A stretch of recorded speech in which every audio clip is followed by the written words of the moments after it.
All right, let's go ahead and take a look at my fantasy football season and why I suck as a fantasy coach. Why I suck so bad, I'm getting demoted from the pro squad to the practice squad.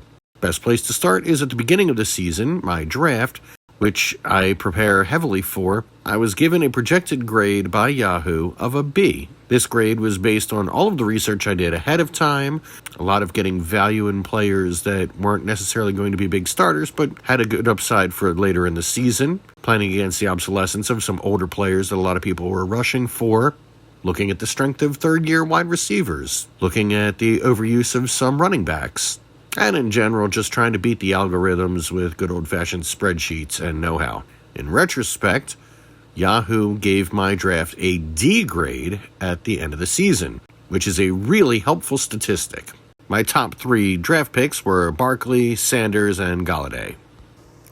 Saquon Barkley, my number 1 pick in Week 2, was taken off the field with a torn ACL, ending his season. My second pick, Miles Sanders, nicknamed Booby, was my Booby prize. He did fine. He matched his rookie year numbers, 6 touchdowns, 800-plus rushing yards.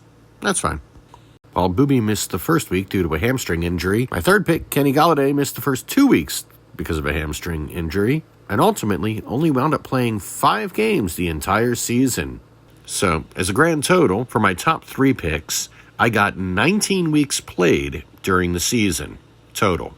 Yahoo also predicted that I would end the season in 3rd place based off of my draft. I wound up in last. That is a difference of 9 places. Additional players I had through the season that wound up on injured reserve were KJ Hamler, Colin Johnson, Zach Moss, Joe Burrow, the New York Jets defense, who missed 7 weeks thanks to conjunctivitis, and of course my team's devastating losses of Jeremy Bullock, Wilford Brimley, and Ed Kooky Burns. May you all rest in peace. My star player was Russell Wilson, who wound up being, according to a lot of lists, the number 2 player for the entire season. You may ask why I didn't include other top 10 players such as Lamar Jackson, Aaron Donald, Patrick Mahomes, Michael Thomas, Christian McCaffrey, George Kittle, DeAndre Hopkins, Stephon Gilmore, or Derrick Henry. To which I say, oh, fuck yourself. Instead, I opted for some players that, based on history, had some very strong odds in their favor. Knowing that Godzilla has rarely lost a fight, I went ahead and drafted a member of the Godzilla family. Unfortunately, it was the 1998 one. Also, based on their track record, I drafted the entire team of robots that took on the Harlem Globetrotters back in the Gilligan's Island match.